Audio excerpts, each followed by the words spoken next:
ঘাড় ব্যথা হলে আমরা কিছু কমন এক্সারসাইজ সব পেশেন্টদেরকে অ্যাডভাইস দিয়ে থাকি, আজকে সেটাই আপনাদের দেখাবো।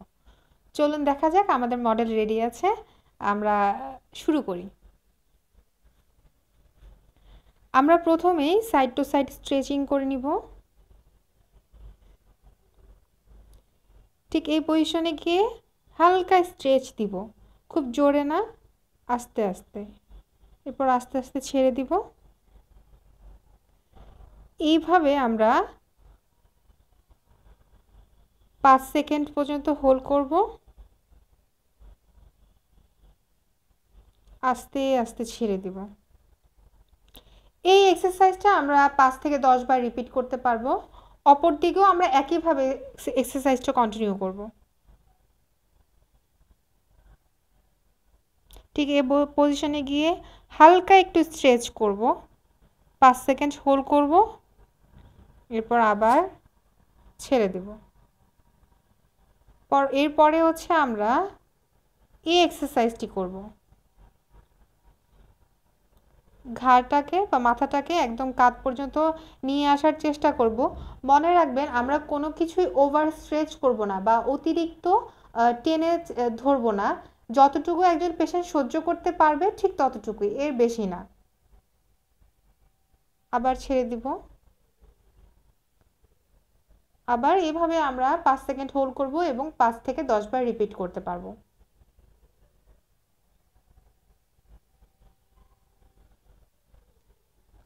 নাম্বার 3 এক্সারসাইজ হচ্ছে, আমরা ঠিক শোল্ডারকে এই পজিশনে হোল্ড করে ঘাড়টাকে, এখন 90 ডিগ্রি অবস্থায় আছে, আমরা 45 ডিগ্রি অ্যাঙ্গেলে নিয়ে যাব। ঠিক এই অবস্থায় আমরা কিন্তু সম্পূর্ণভাবে ওইদিকে কাঁধ পর্যন্ত নিয়ে যাচ্ছি না। তারপর আমরা এদিকে হোল্ড করব এবং এদিকে হোল্ড করব। এইভাবে আমরা একটা স্ট্রেচিং এক্সারসাইজ করব। প্রত্যেকটা এক্সারসাইজই আপনি 5 সেকেন্ড থেকে 10 সেকেন্ড পর্যন্ত হোল্ড করতে পারেন। ঠিক অপর দিকেও আমরা একই এক্সারসাইজটা করব। মনে রাখবেন, এটা প্রথমে 90 ডিগ্রি অ্যাঙ্গেল থেকে একটু কাত করে আনুমানিক 45 ডিগ্রি অ্যাঙ্গেলে নিয়ে যাব। এরপর আমরা স্ট্রেচ করব। এইভাবে 5 থেকে 10 সেকেন্ড পর্যন্ত হোল্ড করব, আবার ছেড়ে দিব। এরপরে আমরা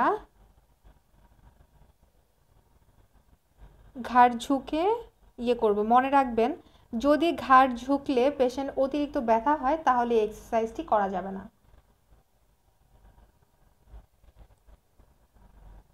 এই এক্সারসাইজটাও আপনি 5 থেকে 10 বার রিপিট করতে পারবেন এবং 5 থেকে 10 সেকেন্ড হোল্ড করতে পারবেন। ঠিক একইভাবে আমরা ঘাড়টা পিছনের দিকে ঝুঁকাবো। যদি কোনো এক্সারসাইজ পেশেন্টকে অনেক বেশি ব্যথা দেয় বা ওই মুভমেন্টে খুব বেশি ব্যথা হচ্ছে, তাহলে ওই এক্সারসাইজটি করা যাবে না।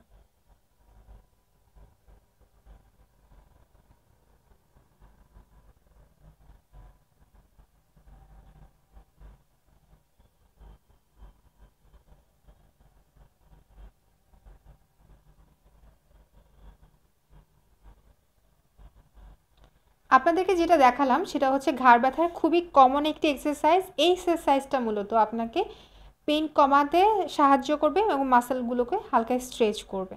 ঘাড়ের শক্তি বাড়ানোর জন্য কিছু কমন এক্সারসাইজ আমরা পেশেন্টদেরকে বাসায় অ্যাডভাইস দিয়ে থাকি, আপনারা সেটা করতে পারেন।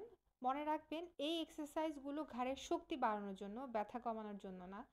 অনেকেই ব্যথা কমানোর জন্য এবং শক্তি বাড়ানোর জন্য দুইটার মধ্যে কনফিউশন করে করে ফেলেন। মনে রাখবেন, যে কোনো এক্সারসাইজ যদি আপনাকে ব্যথা বাড়িয়ে দেয়, সেই এক্সারসাইজটি আর করবেন না।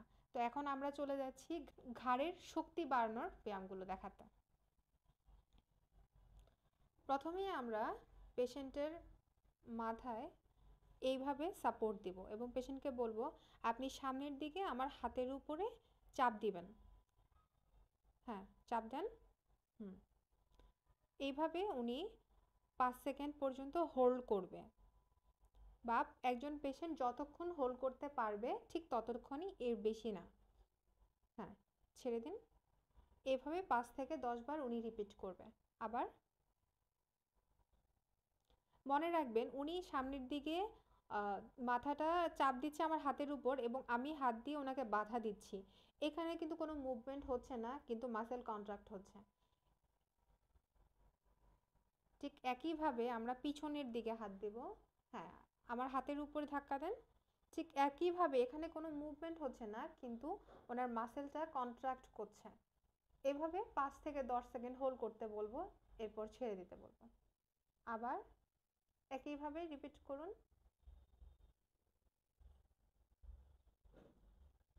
হ্যাঁ, এখন আমরা এই পাশ থেকে ওনাকে একই কথা বলবো যে আমি হাত দিয়ে ধাক্কা দিচ্ছি এবং আপনি আপনি মাথা দিয়ে আমার হাতকে ধাক্কা দিবেন।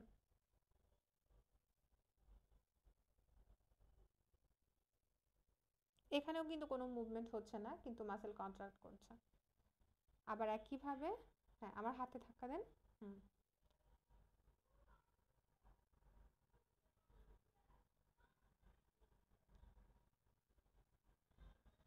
তো আপনারা দেখতে পারলেন দুটো টাইপের এক্সারসাইজ। আপনারা দেখতে পারলেন ঘাড়ের শক্তি কীভাবে বাড়াতে হয়, এবং আপনারা দেখতে পারলেন ঘাড়ের ব্যথা কমানোর জন্য কি কি এক্সারসাইজ করতে হয়। আশা করি আপনারা কনফিউজড হবেন না।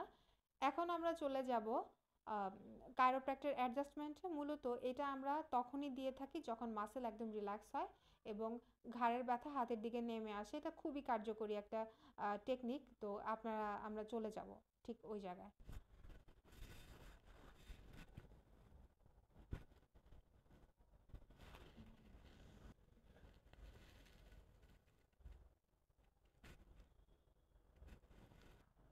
মনে রাখবেন এই টেকনিকটি আপনারা ভুলেও নিজে নিজে অ্যাপ্লাই করবেন না। এটা একজন দক্ষ ফিজিওথেরাপিস্ট এবং কাইরোপ্র্যাক্টরই এই টেকনিকটা অ্যাপ্লাই করতে পারবে। ধন্যবাদ।